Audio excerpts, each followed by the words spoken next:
போற்றுவதற்குரிய தலைவராக விளங்கிய திரு சுகுமார் அவர்களே, அருமை தம்பி அய்யனார் அவர்களே, அருமை தம்பி வினோத்குமார் அவர்களே, மாண்புமிகு அமைச்சர், மதுரை வடக்கு மாவட்ட கழகத்துடைய செயலாளர், இதற்கு முன்னால் நடந்த சுடுகாட்டு பணியாளருடைய நிகழ்ச்சியை தலைமையேற்று நடத்தி சிறப்பித்த மரியாதைக்குரிய மாவட்ட கழகத்துடைய செயலாளர், இந்த நிகழ்ச்சிக்கு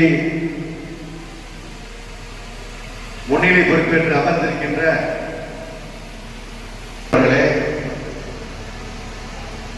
மேற்கு பகுதியுடைய ஒன்றிய கழகத்துடைய செயலாளர் அருமை சகோதரர் எம்பி பழனி அவர்களுடைய சிஎம்பி சிங்கன் அவர்களே,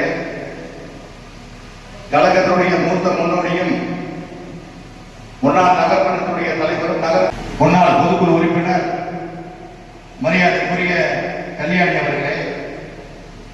கழகத்தினுடைய மூத்த முன்னோடி கையில்